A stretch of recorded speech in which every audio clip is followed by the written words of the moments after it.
the way I've fallen back in love with Muay Thai, I'm not just doing it as a job now. I'm now super grateful and appreciative that I even get to do such a thing.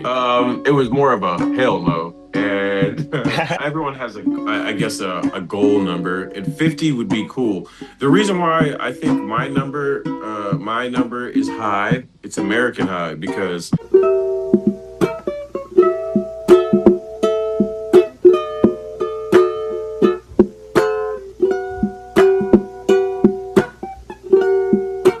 From MMA Island. Christopher and Santiago with MMA Island. Today I'm joined by the WBC Muay Thai middleweight champion of the world, Mr. Peter Da Ronin Stanonik, after his huge win in Houston last weekend. Peter, how's it going today, man? very good. Just a little warm out here in Texas, but what isn't it? What was the story of this camp, this fight? Did it feel different than any other ones that you've had in the past? So I was when I got this opportunity, I was like super excited. I was originally supposed to fight for the 160 North American WBC title. I was supposed to fight a guy named Garby, I think is or some Deval. He's from Canada and he's the 160 champ. He had just fought in Thailand and I guess lost. And a couple weeks before the fight, he just pulls out. But the thing was, man, he didn't get hurt. He didn't get no injury, no death in the family, nothing. He just didn't want to fight anymore. And he had posted him training at the gym the next day, and I was like, dude, that's hella disrespectful, man. That's crazy, bro. I Mhm. just I've never seen anyone pull out like that, and then not for an injury, not for anything major, not for work. He just didn't want to fight now. So um, shout out to Canada for their champion. They should strip him immediately because once you deny a fight in WBC rules or someone calls you out and you do not accept it, they do strip you. So hopefully they find another champion. hmm you've obviously this isn't your first win. This isn't your first rodeo. You've had all of your wins by in MMA by way of finish. Mhm. Obviously, you're getting into these title fights. Where does this win rank in terms of your combat sports career? Like, if you look at your other Mhm. wins, how does it rank? Um, every time with this camp and the way I've fallen back in love with Muay Thai, um, it's different because Uh, for one, I'm fighting at my regular weight class, so my diet's got to switch. My workload has gone up tenfold, and I've fallen in love back with combat sports. I'm not just doing it as a job now. I'm now super grateful and appreciative that I even get to do such a thing because other people are out here working in 100-degree weather, and I'm just extremely grateful that I'm able to live this lifestyle now. And so I think I show that energy into the work that I do. And I want to take advantage of that ever again. And so I think that's the only thing that was different between the camp is when you love something, it kind of shows in your work. And so that was pretty much the only thing that's changed. The opponent, it's never them. It's always you, really. When I think about when I get a fight, the only thing I want to know is it 3 rounds or five, because then that changes my mentality, the way I fight, and the way I go after my workload. Now, I'm not saying my workload will be lighter for a 3 round fight, but I will have more sprints instead of longer runs. The longer runs are for a mental gain and keeping my weight down, but I would do a lot more sprints. Um, things would change in a 3 round fight. I would pick my pace up a little. It'd be more kickboxing than Muay Thai. So nothing's changed, man, except the love of the game. And I'm just blessed to. Usually, when you fall out of love with something, you don't get to fall back in love with it, and so it's like, again, I'm very grateful, very lucky that it's happened. So I feel like every time that we see you back in the ring or the cage, you're a lot better than you were before. What did Bobby Peak have to say about your performance afterwards? I he didn't not too much. This is like 30. Another day in the office, right? Yeah, yeah. This is like 36 or 30. It's over 30 fights together. So, pro fights. And so, nothing changes. And that's why I'll keep the same corner. I do everything the same. Nothing changes. If it's not broke, don't fix it. And so, he's just proud. So before the fight, I fought in Iowa like 3 years ago. I fought at um, I fought two guys, and the first guy I fought was literally almost a split image of the guy I just fought in Houston. And so 5 minutes before I get out there, before I walk, Bobby was like, "Hey, you remember Iowa?" He turned around and said, "Hey, Pete, you remember Iowa?" And I was like, "Yeah, fight him like Iowa." And I was like, "Oh shit, that's why I love you. That's why." Because I didn't even think about it. I didn't even when you have so many fights, you kind of tend to forget. And so Bobby reminded me of how I fought the guy who is literally a twin of the guy I just fought. And whenever I listen to that man, bro, I win. And so he's a pillar in my career and a pillar in my life. So nothing changed. It's again another day at the office. I like that you've stayed with the same team for so many years. Even when I interviewed you at a Muay Thai tournament back in 2020, Mm-hmm. I believe, you were still with Ambush Muay Thai. Yep. And Jackson Glass, he was 11 years old. I could see him waiting in the wings training.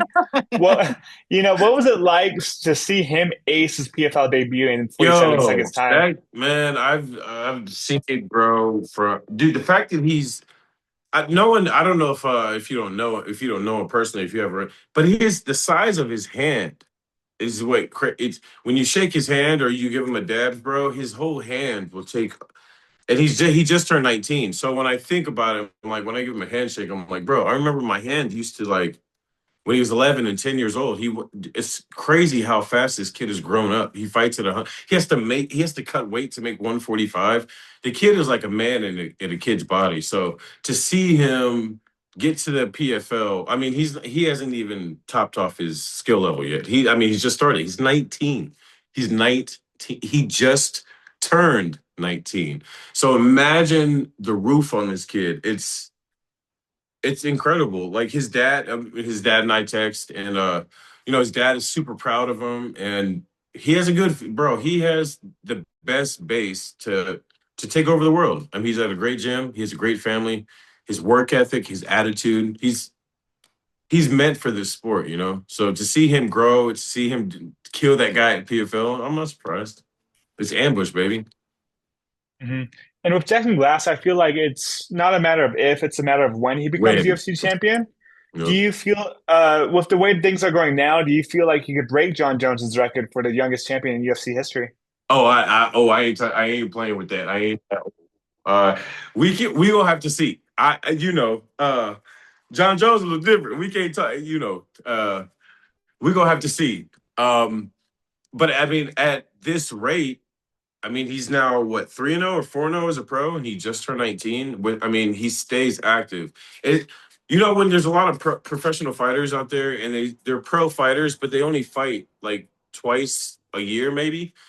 Um, I don't like pros like that. That in my head, if you're a brain surgeon and I needed brain surgery and you're only doing surgery once a year, I won't feel comfortable. I need someone who's in the game. It's called a practice for a reason. So I look at professional fighting like that. And for him to be 19 and constantly fighting, I mean, bro, I respect it.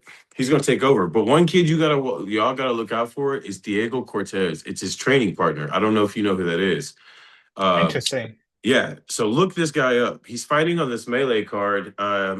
He's 22-0 as an amateur Muay Thai fighter. So we're speaking about 11 years old. Diego's now 21. I've been training with this kid since he was 11 or 12. He's in all the pictures with Jackson. He's the big cut up, ripped like Rambo kid. You'll see him. He's fighting on melee this weekend. This is a guy y'all got to watch out for. He trains with Eldon. He trains with Damian Anderson. He's part of the whole Simple Man squad. So that's the kid. I mean, that kid, I trained with him religiously every day for years. And so to see him grow is unbelievable because that kid was like 5'6", and now he's 6'2", just dialed up, and I'm like, damn, dude, just like, yeah, he's better than me, and it's easy to admit, 'cause I've seen this kid grow, I've seen him put in the work, the hours, and so I love to see something like that. So that's a kid you got to watch out for too, definitely. I saw in the interview that you did with a girl named Lex, and she asked you if this was your last fight. You said no. Is there like a certain number of fights that you would like to get to before your career is also been done? It was more of a hell no, and um, you know what? No, man. If everyone has I guess a goal number, and 50 would be cool. The reason why I think my number is high, it's American high, because remember in America we have commissions and we have to find fights, and I don't go overseas and fight. So to find and to get fights in America and only in America with the amount of number of fights I've had is actually a lot harder than to go Europe, and you're able to fight every weekend. So it's I don't know, it means a lot to me. If I don't know, maybe 50 would be cool, but I don't want to put a number on it. I really don't. I feel super good. Like I'm walking around at 175 now instead of 200, and I like to run. I like to run again. I'm No, man. I think I can go until God says, like, dude, you're done. But at this point, no, man. I don't have a cap. There's no cap. Let's keep going, bro. Ride the wave of energy. It just seems it's like early motivation for my next fight. Just stay in camp. Just stay grounded. Stay focused. Stay locked in. You know what I mean? Nah, no cap. Let's just keep fighting, bro. Line them up. What was it like walking out to Drop Top in Houston?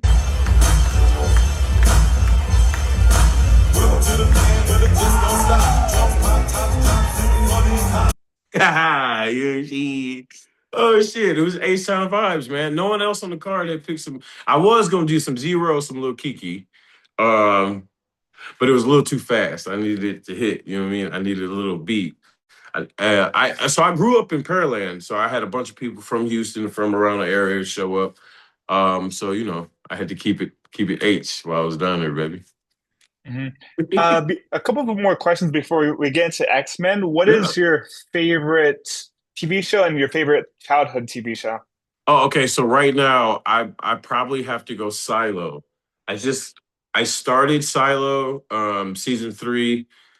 I love shows, like maybe too much. I think I've actually become a critic because I watch behind the scenes. I'll listen to the director talk about the show he's written, producers talk about the show, and it's movies are starting to not be interesting from my point of view anymore. For example, The Odyssey. Was a good movie, but everyone kept saying it was the best. It was great. But when I went to go see it, I just critiqued everything. And so to me, maybe to everyone else, the movie is the best. But I keep critiquing it and I can't get past these critiques. And so to me, it's maybe a 6, 5 or 6.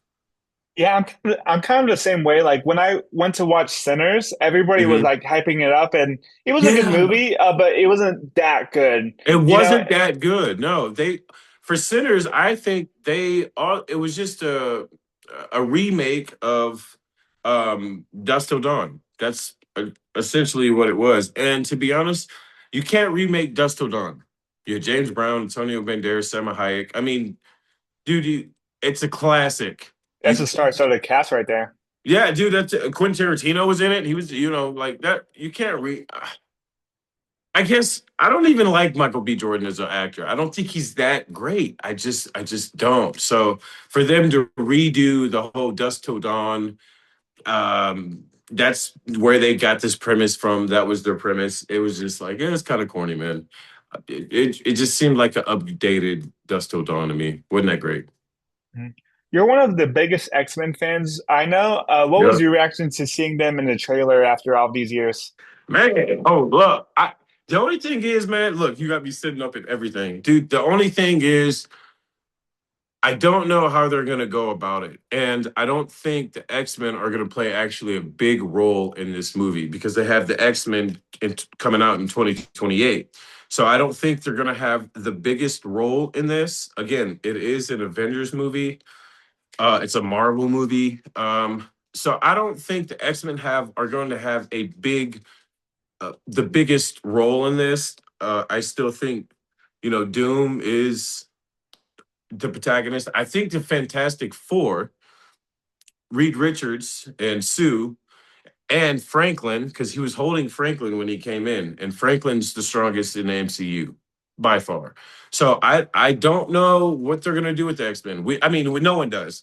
I just don't feel like the X-Men are gonna have a big role in this movie because they're gonna have a big movie coming back out in 2 years. So we'll see. It's exciting. That's the whole point of this. It's a holiday to me. You know what I mean? For sure, for sure.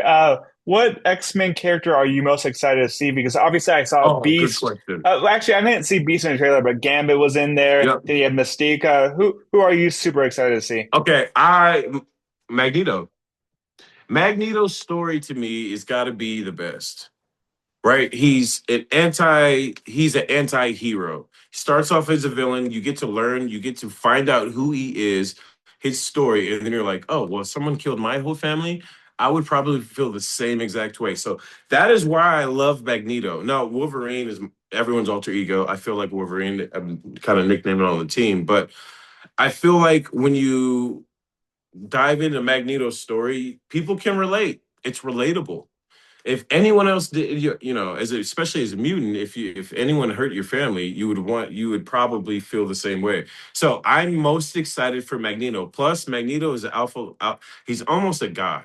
He's not Storm, but he's alpha level. And in MCU and the World 616, Magneto can drain iron from your blood. That's how strong his powers are. And so I want to see how he stacks up if he does to Doctor Doom. The only thing is it was what's his name? The old Magneto, I forgot his name. Ian McKellen? Ian McKellen, yes. It's him. So I don't think they're gonna play a big role with him. I don't think his power set probably isn't gonna match up to Doctor Doom. But to see Magneto fight Doctor Doom, bro, dude, imagine that, man. Oh my gosh, he could if that's metal on Doctor Doom's body, he could strip it, and then Doctor Doom has so much magic, he could probably put it back. It's just the thoughts are endless right now, dude. I'm so excited for this, bro. We have like 3 months until Doomsday Avenger comes out. There's actually a countdown on YouTube. The guy does a countdown every day, so it's almost a holiday, bro. Yeah. I got a few likely or not likely questions for you. Yeah. Likely or not likely, will Tobey Maguire's Spider-Man be in Avengers Doomsday? Tobey Maguire? No, not likely. Not likely.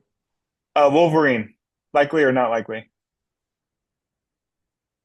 Short cameo, but likely, but a small piece. Deadpool. No, not likely. Not likely.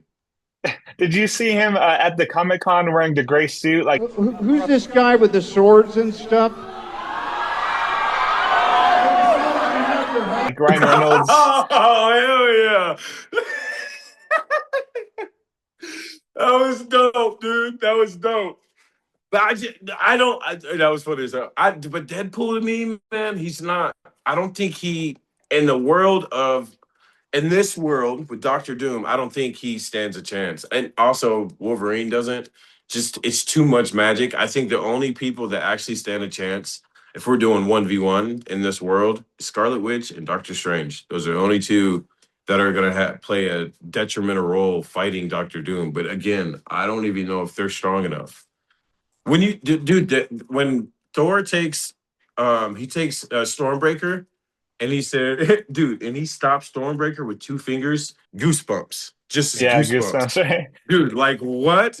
I think if they bring Storm into this movie, if she has a part, and I'm not sure if I read anything about Storm or not, but if they do, I think Storm is.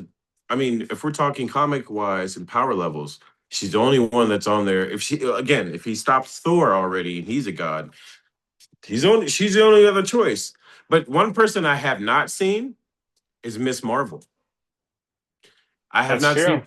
I have not seen anything or heard anything about Miss Marvel. So that is what I'm actually kind of not weirded out, but I'm curious about where she have been, because Miss Marvel power wise, she can almost take on Doctor Doom too. So I want to see where she's at. But remember, throughout she's I forgot what movie was it in The Endgame. Marvels, or wait, are you talking about Captain Marvel, right? Not Yeah, Miss Captain Marvel. Marvel. Yeah, yeah, Oh, yeah. Captain Marvel. Yeah, yeah, yeah. Yeah, so at Endgame, remember when they said, where have you been? She was like, this isn't the only planet that's being destroyed. There's millions. So I'm thinking maybe she's still fighting. She's still saving a bunch of planets in the universe. So maybe she's not going to be there, but that would be a pivotal. She would have a huge pivotal role in this movie too, I would think. As strong as she is, that's probably why Yeah. they took her out, though. If they did, Yeah, that's she's exactly what I think too. Yeah, she's too OP, and I could see why. But then again, like if we play that, then Scarlet Witch is too. Like she makes universes with her mind. She said no more mutants, and there were no more mutants. Like that's pretty gangster, bro. Like what? Yeah. A couple more questions for you. Are you a Mhm. fan of Mr. Sinister being the main villain for the next X-Men movie? Hell yeah, Doctor Essex. What? Dude, I mean, if you watch old X-Men growing up, that was the guy. He was the guy. I used to have a Mr. Essex, as Mr. Sinister, a toy that I would always put up against the Hulk and my Captain. I had a Batman too, and I would always make them beat each other up. But Mr. Sinister was always my protagonist. Always, he was the coolest dude. That dude has the coolest suit. I don't like his power set to per se. I'm more of an apocalypse, or I like more physical, um, aggressive villains like Galactus. But Mr. Sinister he's a smart. That dude will. I mean, he's too smart. He's super smart. So I would love to see him. I would love to see him. But my favorite protagonist is Magneto, the old Magneto. Like how for when he was a bad guy, like when the X-Men had to fight Magneto before he became an anti-hero or a good guy, I think he so far is the best villain to me so far. I'm a little more old school, you know what I mean?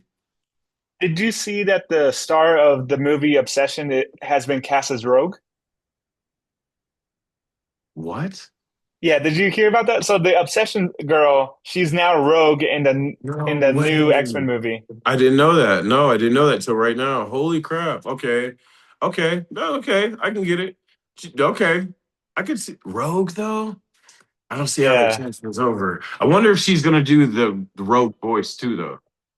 If she does Rogue's real voice, like that down south Cajun type, oh, that would be awesome. Oh, I think she okay. could pull it off too. I think Have you? if she could pull it Yeah. off, dude, that would be dope. Oh man, okay, let's go. Because I saw what's her name is playing. Obviously, she's playing Dark Phoenix. I think she's a great Dark Phoenix. Or Yeah, Sadie Sink. Dude, Jean I've Grey, actually met same her before. thing. She's Yeah. awesome. What? In Yeah, real this is life? back in at a Comic-Con. Yeah, I took a picture of her.